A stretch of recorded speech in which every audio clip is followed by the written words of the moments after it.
for Entanglements viewers. My name is Rob Farley. I teach at the Patterson School of Diplomacy and International Commerce at the University of Kentucky. With me here today is Brandon Valeriano. How are you doing today, Brandon? Pretty good. Good, good. So could you introduce yourself for our viewers?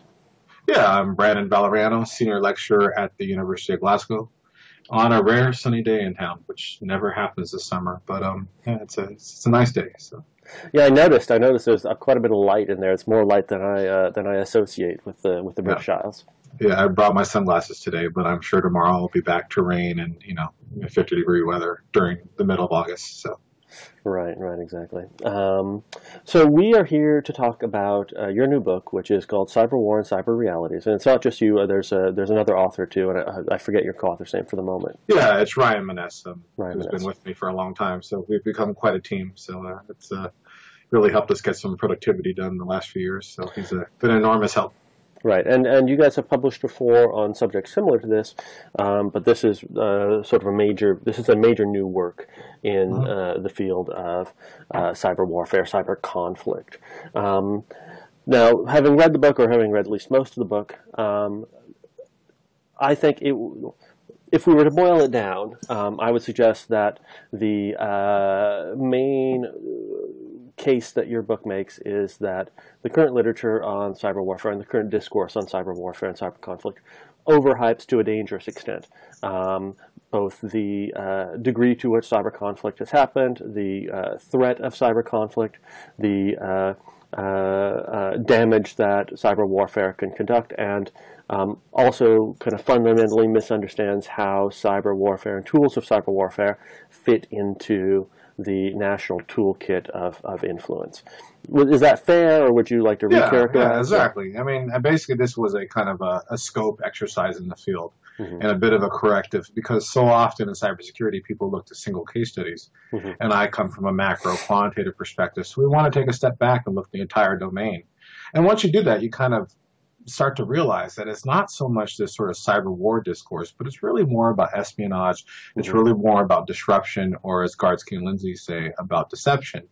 So I think once you kind of scope the domain out, you see some different things, which kind of makes you question the tone of the debate and the tone of the engagement of cybersecurity in general. But I think these things need to be done, because if we don't understand the entirety of the dynamics of something that we're talking about, we have a very narrow picture of these critical questions, whether it be cyber, drones, or AI, or anything like that. I encourage this sort of social science research. Right, and so I mean, one of the ways that you approach this is to go from a very empirical standpoint, right? Instead of like how many people have approached cyber warfare thus far, and projecting from capabilities to in some cases making outlandish projections with respect to how cyber warfare might be conducted in the future. Rather, let's look at how cyber conflict has played out in actuality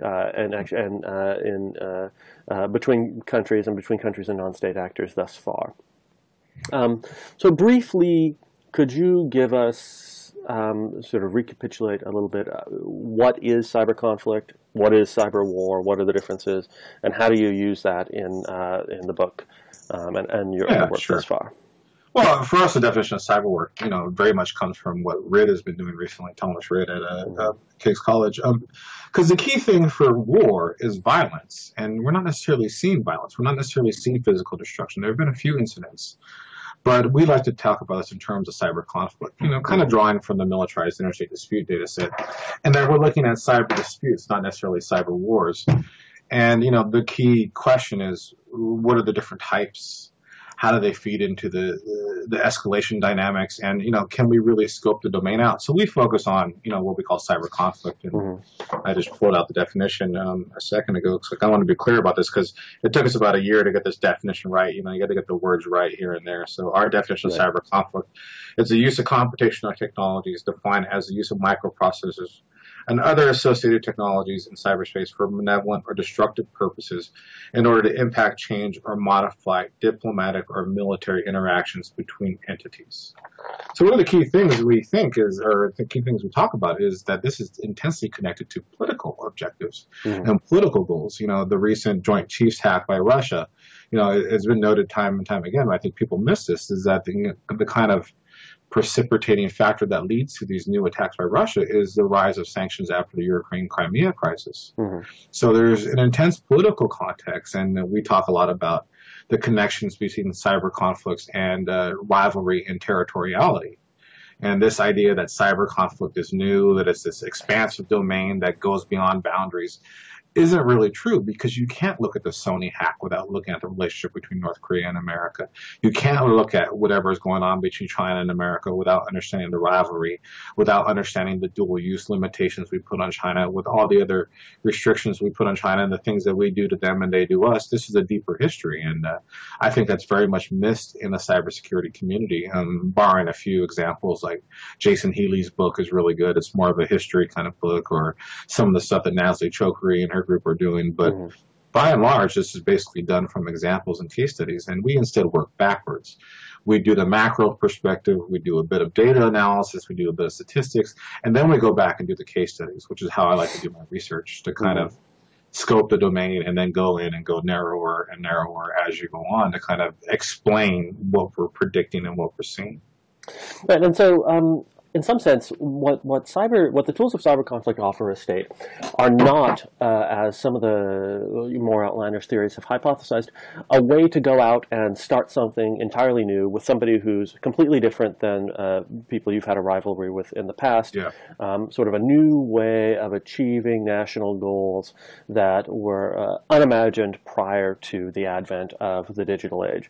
But rather what you're seeing here, if I can summarize a bit, is countries that have long disliked each other or long disliked aspects of the other states' policies, using a set of tools, adding these to the tools of statecraft that they already had, and using these sorts of attacks in regional disputes, in the course of traditional or quasi-traditional espionage, of the sorts of attacks that would not be out of place in, say, a show like The Americans or something along those lines, in sort of traditional political rivalries. And so what we are seeing really is not this, to borrow a phrase, sort of an apolitical expansion of the way in which states fight, but rather the use of tools in the same political ways that states have always used tools to engage in conflict with one another. Yeah, and I think one of the things that's interesting about all this, too, is we were a bit surprised when we first started, because we thought this would be a new tool for rivals to use to disrupt the enemy. But we find basically a restrained domain, and a domain where there's a lot of controls.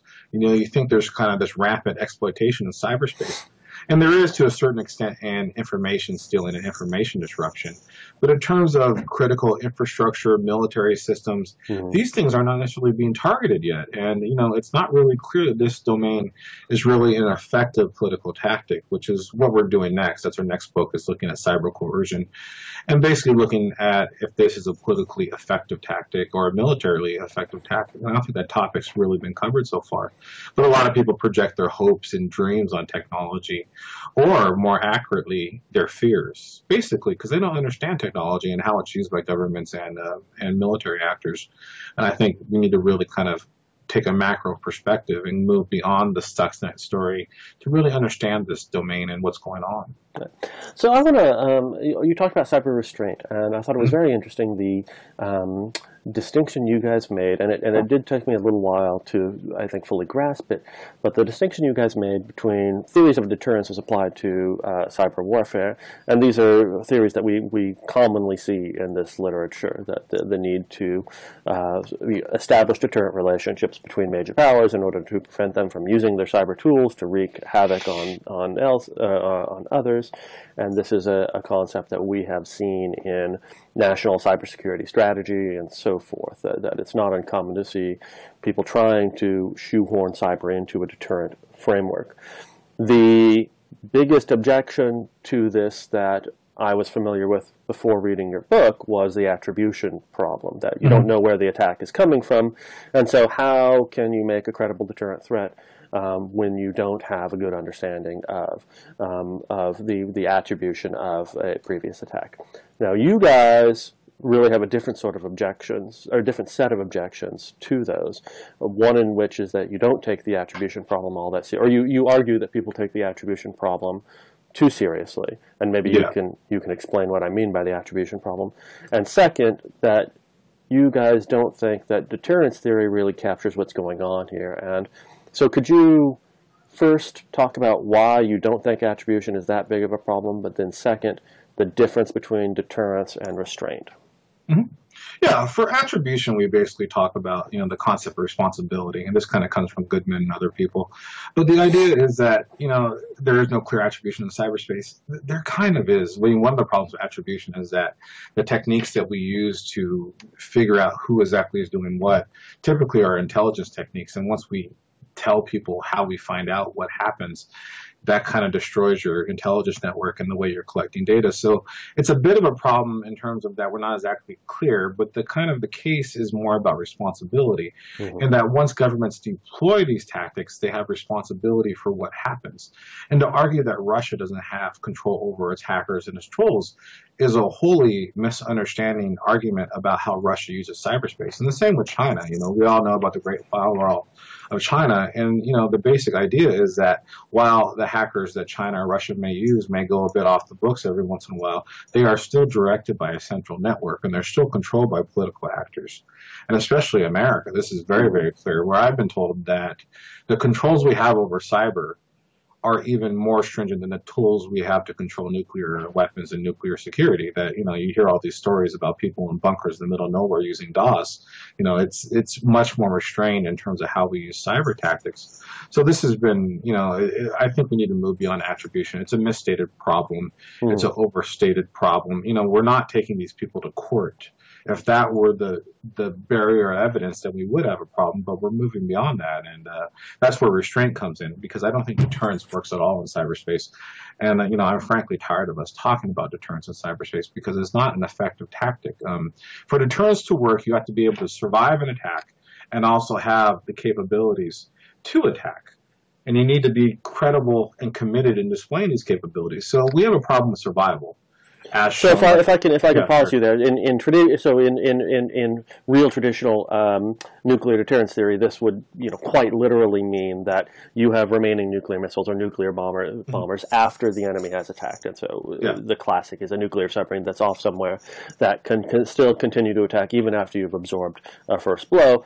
And critically, the enemy understands that you have this submarine, understands that it can't stop the missiles, and understands that you may launch them in response to an attack. Yeah, and that's the key thing, is that the OPM hack has demonstrated that we are frankly incompetent and incapable of defending our systems. Anything we put on cyberspace is able to be hacked, anything. So once we network it, it's vulnerable. So there's no kind of idea of being protected or invulnerable in cyberspace. So you can't survive the initial strike. Nor can you be clear in demonstrating a credible threat, because once you demonstrate that threat, you're giving away that technology, because code can be repeated over and over again, unlike nuclear missiles or weapons. So the domain is wholly different, and that's a huge problem. And we're using these old techniques and these old theories to describe what's going on in these new domains. And what we want to start to think about new ways of thinking about cybersecurity, moving beyond deterrence, because you can't demonstrate your capacity. And the deeper thing is that deterrence was based on specific issues, like telling Russia not to attack, Western Germany. We don't have specific issues under contention here. It's not that we're fighting in cyberspace over the direction of China and their use of islands in the South China Sea. We're talking about information espionage, which is a whole different domain. So to apply the strategic language of deterrence to this domain is utterly inadequate. And I think it's really held us back, because now we have congressmen in hearings asking for a deterrent display. I don't know how you would do that without escalating the situation and making us more vulnerable in the long run. Right. And so how does cyber restraint fit into this? What is cyber restraint, and why do states practice it? It's just basically the outcome that we've observed so far is that states are restraining themselves from acting. They're holding themselves back. because this is a deeper thing about cybersecurity, is that everything is vulnerable. Cars, planes, anything is vulnerable, and everyone understands this. So there's basically been a norm constructed in that no one's going too far and damaging critical infrastructure and attacking the pacemakers and the insulin pumps that people talk about in, Homeland and all these other pop culture references. Because to do that would open Pandora's box. And once you do that, no one is safe because there's no way to really protect yourself. You can always have something hacked. You can always have something, taken down in some way as long as it's networked. And there's no way to really ensure security unless you want to be like the Russians and start buying typewriters. And, this is a problem because, there is no stability in cyberspace. And to believe that we can have a stable system in cyberspace really goes beyond our capabilities at this point in time. Right, and so there's an interesting observation here that does sort of, for me, in some ways, is evocative of some understandings of the Cold War. That one of the reasons that states restrain themselves in the cyber field is because states, generally speaking, are uninterested in chaos, right? And state elites and state leaders are uninterested in the chaos that unrestrained cyber activity would generate. And so there's sort of a status quo bias to the state, if you will, that prevents them from pursuing strategies and techniques that are going to be extraordinarily destructive or have the potential to be extraordinarily destructive to social stability, to the stability of the international system, and so forth. And so they are reluctant to pursue these most devastating strategies. And so we see this, again, that they're reluctant in the tools that they use, that they are restrained in how they use them and the opponents that they use them against. And that's how it's playing out. But it's mostly, you guys have a chapter on norm building, or a chapter that's mostly on norm building. I think that what you're talking about in terms of cyber restraint is mostly in terms of self-restraint, although norms develop out of that. Yes. What prospect do you think is there for a more engaged, active effort at norm construction that's not just based on self-restraint, but that's rather based on the development of rules of the road, not laws, but rules of the road about how states comport themselves in this domain? Yeah. So one, we call this cyber straitjacketing in some ways, that basically states are putting themselves in the straitjacket willfully because they're kind of concerned what damage they will do and what will happen back towards them. But, the issue for us is really thinking about how to move forward with this project and where to talk about norms. I don't think legal systems will work here because basically if you read the legal cyber literature, by and large, it's perpetuated by people trying to justify cyber actions after they occur or the things they want to do. So it goes back to this hopes and fears type of discourse, and I don't really think that's really helpful. I think talking about this in terms of taboos is generally helpful in thinking about this like chemical weapons, because these weapons can be so destructive if we choose to let them be. But also, I think where we're going to go forward is we're starting to work on cyber repression and to get people to build capacity and norms, targeting groups like the hacking team that was selling malware to Sudan and Ethiopia and all these malicious actors. I think that's the way you build capacity, getting America and Russia and China working together on these issues in terms of internet stability and internet governance, and then starting to think broader and wider. But, this is a key question, is how do you build these new systems? How do you build these new structures and norms? And I'm really intently watching the AI debate and the autonomous weapons debate to really see how this goes forward and see what sort of uptake will happen.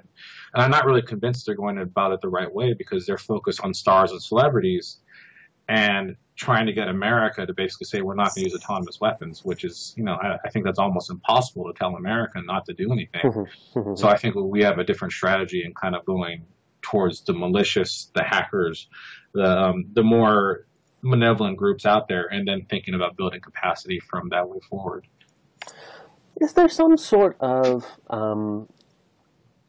I come at this from some experience and some research on interwar air power theory, knockout theory, a set of theory, and not just interwar, but also Cold War and post-Cold War, which writ large and long story short, generally argued that there were means through air power of launching knockout attacks that would essentially destroy an enemy society with little attempt for reprisal. In fairly short order, given a certain set of capabilities. And so this is Duhetian theory, but also later maybe even Boyd and Warden. Without going into the details of all that, do you think that there's, I guess let me rephrase that. Why is it that we approach new technologies with this consistent overhyping? That from the experience of World War II and later wars, we know that these theories were wildly overstated in their effect, right? That they vastly underestimated the resilience of the systems that they were attempting to attack. And when I read what you're arguing here, I sort of get that same feeling, right? There's a huge misunderstanding in the extant literature of the impact of these kinds of weapons and thus of the tools that they offer states to use. I mean, why is there, in your view, and you can maybe even step a little bit outside of what you've written and just give us your thoughts, this wild overstating of what new technologies do in terms of the tools of statecraft or international relations? Yeah, I mean, I like the air power analogies a lot too. I think right now we're basically in the World War I era. Where we're having dogfights, with biplanes. That's kind of what we're doing in terms of capabilities. Mm-hmm. But there is a possibility for knockout effects. You can do that, but this enters into a moral quandary because cyberspace cannot be delimited from military space. There's no separation between military and civilian systems. We even saw that in Stuxnet, where you have a nuclear power plant, a nuclear testing facility and a uranium enriching facility, middle of Iran, deep in the ground, in a desert or wherever, and it still gets out to the public domain. So there's no separation effect. So this is a deeper question is, we're debating this right now with the nuclear, reminiscent of Hiroshima and Nagasaki, that one of the things that I did was to demonstrate that, we don't want to do the firebombing anymore, that was too destructive. And that's what cyber attacks would be. They would be immensely destructive to civilian populations.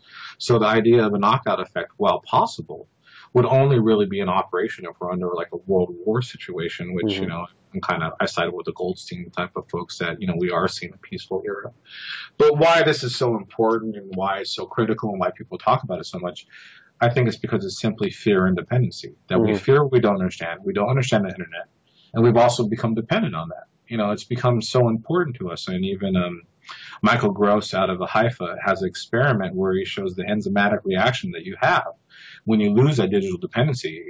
It's changed our evolution.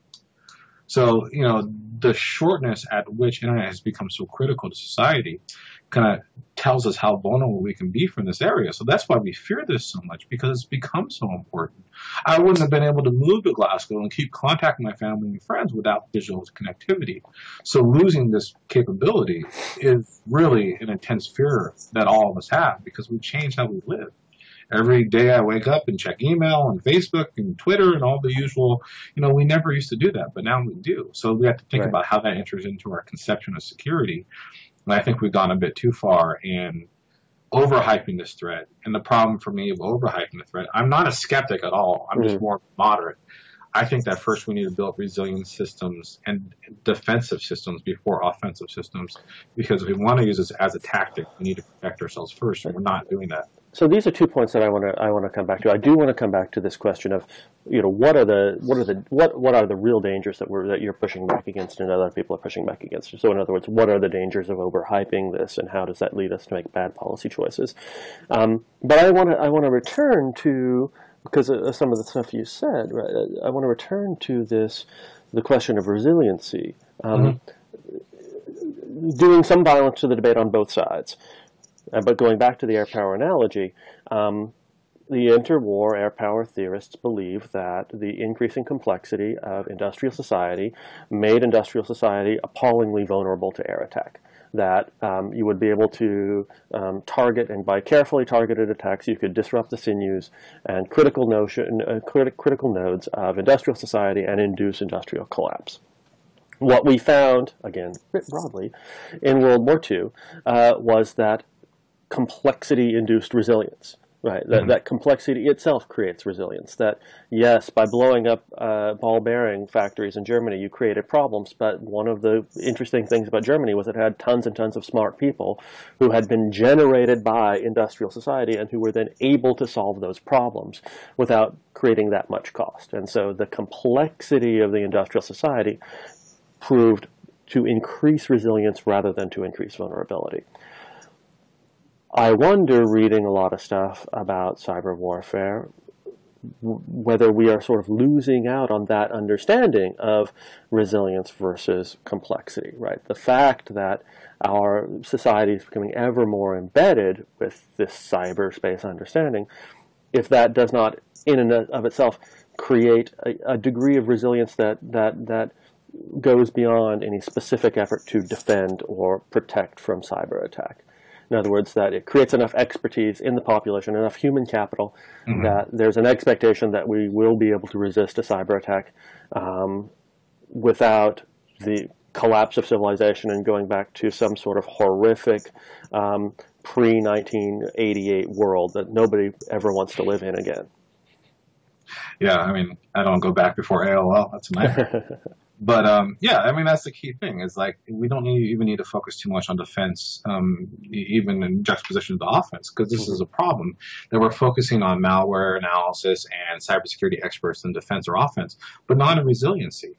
So I think one of the big issues here is that the problems are often of our own making. You know, the big worry for me is not necessarily what Snowden exposed about the U.S. government, but that we were collecting this in data dumps and just central networks and central hubs. And this goes back to the analogy that you're talking about, is that if we localize this, if we put this in specific areas, if we make ourselves vulnerable the way Ashley Madison and Carphone and you know all these other hacks demonstrate, then we are vulnerable. But we're not building resilient systems. We're not building overlapping networks because we're focusing on the offense and defense. And resiliency is a whole other idea of just being able to survive attack, not prevent an attack, but being able to survive attack and thrive. And different societies have different conceptions. The EU is wholly committed to resilience. Brazil is wholly committed to using cyberspace for education and research, not for attack, not for the military. So these different societal conceptions really play into how we interact with the cybersecurity debate. But so far, you know, the Americans, the Chinese, and the Russians are focused on the offense and defense, which could become a huge problem if there ever was a horrible crisis that develops, because we're not building resilient systems. We're not able to withstand these just basic attacks right now that are probes, let alone what may come in the future if these future war scenarios play out. And so, I mean, you guys take a constructivist approach, and so in some sense, you know, speech acts generate the universe that we live in, and so simply the act of overstating and misstating and overhyping and mishyping the threat and potential of cyber conflict have the possibility of generating the dystopia we hope to avoid. Yeah, I mean, that could be a thing, is that we basically convince ourselves that this is a self-fulfilling reality. I'm not necessarily a fan of securitization because they don't really have a good conception of desecuritization. I think that's what we need to talk about in cybersecurity, desecuritizing this aspect, because I think it is an area for education, business, commerce, research, government, not the military. And that's what goes into the next book about using cyber coercion as a kind of a case study in cyber theory and looking at how it's not really that effective of a tactic. Maybe it's a force multiplier. But as this idea that we're going to win a war in future cyberspace by, you know, doing some Battlestar Galactica technique and taking down all the fighters, all the Vipers, you know, that's wholly ridiculous. And if it does happen, that's because we have bad system designs and we're letting these idiot car makers kind of connect the internet to the drive systems, which is like, you know, why would you do that? That makes no sense. It's just being lazy. You know, we're integrating all these networks together, and especially in planes too, when there's no need to do that.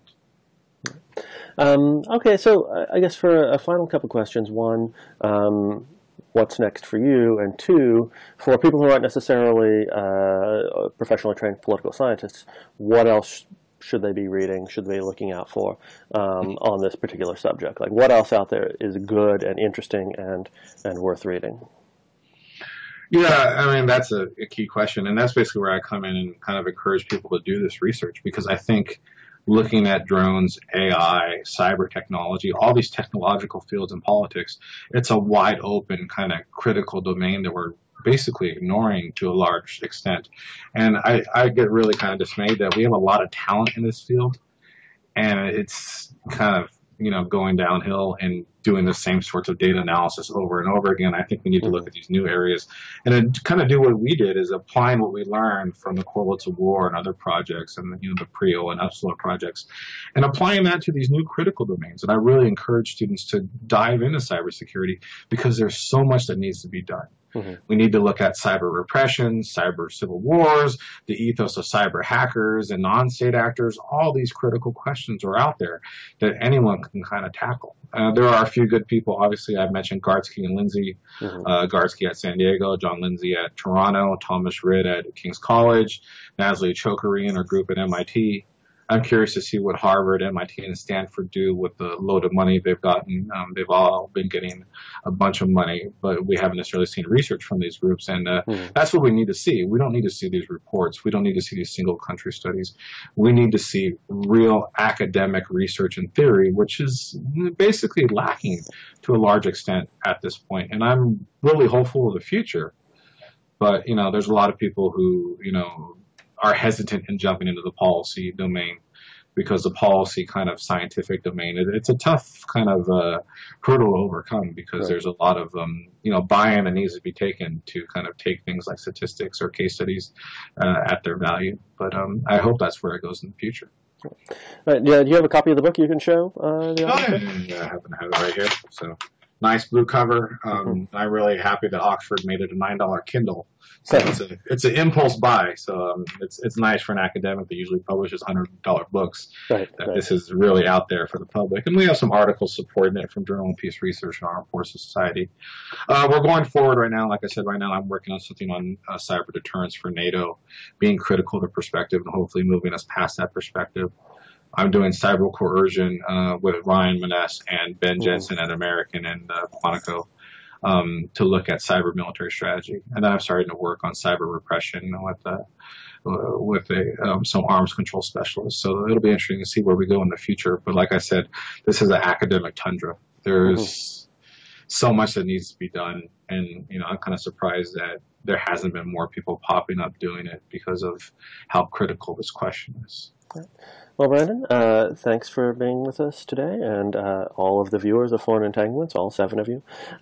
Thanks for being with us today as well, and we hope to have you again on sometime, and we can talk about this more. Great. Thank you so much. All right.